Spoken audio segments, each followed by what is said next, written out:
situasi bangsa kita yang selama ini terjadi persoalan di mana-mana, apalagi terkait dengan peristiwa tanggal 4 November kemarin, kiat-kiat Bapak, apa yang kemudian harus dibenahi terlebih dahulu sehingga bangsa ini juga mendapat haknya, begitu pula negara sesuai dengan porsinya.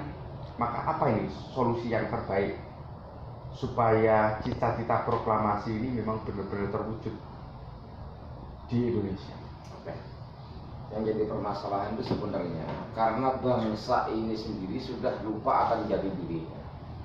Jati diri bangsa ini, dasarnya bangsa Indonesia itu adalah Sumpah Pemuda yang dulu dikumandangkan 28 Oktober 1928, di mana beberapa jong-jong berkumpul yang merupakan perwakilan dari kepala-kepala suku, pergerakan keagamaan dan ketokohan, ya kan, di luar selain Jong Tiongkok. Jong Tiongkok tidak mau ikut serta mengakui eksistensi bangsa Indonesia yang ketika itu diikrarkan, ya kan.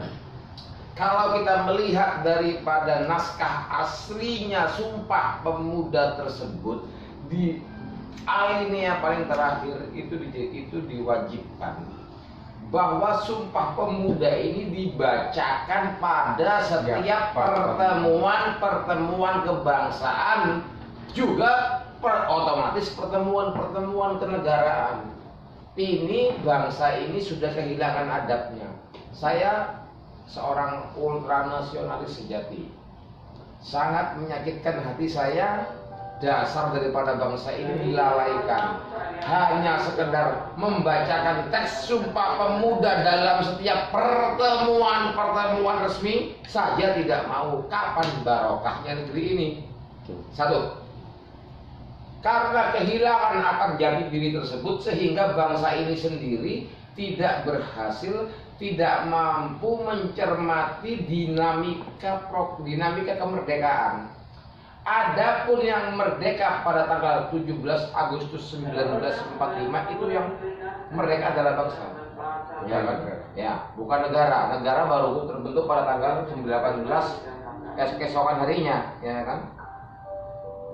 Tapi yang menikmati negara. Karena di proklamasi disebutkan kan kami bangsa Indonesia, belum ada negara ketika itu kan. Jadi bangsa yang terlahir pada tanggal 28 Oktober 1928 kemudian dimerdekakan pada tanggal 17 Agustus 1945. Kemudian bangsa yang sudah merdeka ini membentuk suatu perusahaan bisnis, usaha yang berbasis bisnis tata kelola, agar kehidupan bangsa ini dapat berjalan dengan layak. Dibentuklah namanya Negara Kesatuan Republik Indonesia berdasarkan proklamasi yang kemarin. Nah, yang menjadi masalah pada saat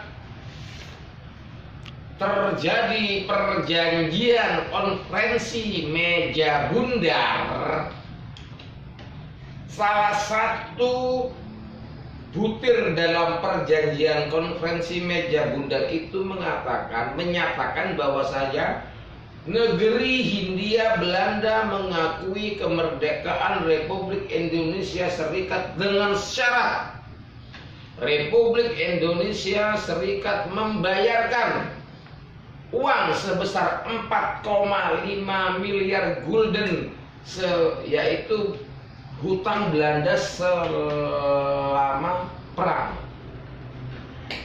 Kalaulah benar kita merdeka, harus ada dua aspek syarat kemerdekaan yang dipenuhi. Syarat de facto, syarat de jure. Aspek de facto, aspek de jure. Tak terpenuhi satu ini, maka belumlah disebut kemerdekaan yang sempurna, apalagi paripurna. Secara de facto memang iya kita merdeka, secara de jure tidak. Kalau kita merdekanya sempurna secara de jure dan de facto, maka yang harus membayar pampasan perang kepada kita adalah Belanda. Bukan sebaliknya, kita yang membayar kepada Belanda, sehingga yang 4,5 miliar gulden itu berbunga. Ya kan? Berdasarkan perjanjian konferensi meja bundar ini, maka Belanda membonceng Inggris. Belanda memimpin kelompok bisnis yang namanya IGGI datang ke Indonesia dengan alasan IGGI ini adalah organisasi yang membina, membentuk, memperbaiki perekonomian bangsa atau negara yang baru merdeka. Datanglah IGGI ke Indonesia ini adalah yang dilakukan pertama kali mengkebiri, memperkosa bank proklamasi kita. Sebenarnya banknya kita, banknya bangsa Indonesia itu bukan Bank Indonesia, tetapi BNI 46, Bank Nasional Indonesia tahun 46, yang mencetak uang ketika itu BNI 46. Namun Belanda yang memimpin IGGI itu mengkebiri BNI 46 ini dan kemudian menawarkan pola baru dengan membentuk BI yang asalnya dari Japanese Bank. Japanese Bank adalah bank yang notabene dimiliki oleh Belanda, kemudian dijadikan Bank Indonesia. Ini adalah satu kebobrokan lagi dengan dihapus, dengan dikebirinya Bank Nasional Indonesia dan dibentuknya bank penjajahan yang namanya Bank Indonesia, maka sistem perekonomian Indonesia ambruk pada saat itu sampai dengan saat ini.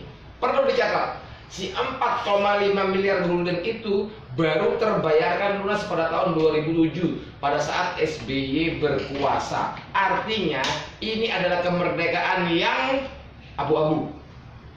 Maka benarlah yang di pembukaan Undang-Undang Dasar 1945 itu bahwasanya pendahulu-pendahulu kita hanya mampu menghantarkan kita di depan pintu gerbang kemerdekaan bangsa Indonesia. Artinya kita belum buka lagi itu pintu gerbang, belum lagi masuk halaman, belum lagi masuk kepada bangunan kemerdekaan itu sendiri. Juga apa yang dipekikkan oleh Bung Karno bahwasanya revolusi belum berhenti, revolusi belum berakhir, bahkan revolusi baru dimulai. Kalau memang benar kemerdekaan yang kemarin itu adalah sah, kemerdekaan yang secara de facto dan de jure, maka untuk apa lagi revolusi? Tidak, sama sekali tidak. Itu hanya baru akan menghantarkan bangsa Indonesia mencapai kemerdekaan yang sempurna. Makanya disebut revolusi belum selesai, belum berakhir, baru akan dimulai. Dan revolusi yang akan kita mulai ini adalah harus kita yang mengawali. Maka selayaknya bangsa ini melupakan persengketaan di dalam tubuh mereka masing-masing, sama-sama mengusir itu penjahat yang namanya Belanda yang saat ini kedutaannya ada di negeri ini. Atas dasar apa Belanda memiliki kedutaan di suatu negeri yang dia sendiri sampai saat ini belum mengakui kemerdekaannya? Berdirinya kedutaan bangsa, kedutaan negara di negara yang lain itu atas dasar persamaan visi, persamaan misi, bilateral dan macam-macam, ya kan? Nah, tidak pantas kedutaan Belanda ada di Indonesia. Kedutaan Belanda harus segera diusir karena status antara Indonesia dan Belanda sampai dengan detik ini adalah musuh. Belum ada kata perdamaian, belum ada kesepakatan perdamaian, belum ada kesepakatan bayar pampasan perang. Maka kewajiban kalian pemuda-pemudi bangsa Indonesia ini menyegarkan kembali Sumpah Pemuda, mengikrarkannya dalam setiap pertemuan resmi, lalu sama-sama kalian menggiring bangsa ini untuk mengusir kedutaan Belanda dari negeri ini. Karena itulah kedutaan yang membuat sial negeri ini sampai dengan saat ini. Terima kasih.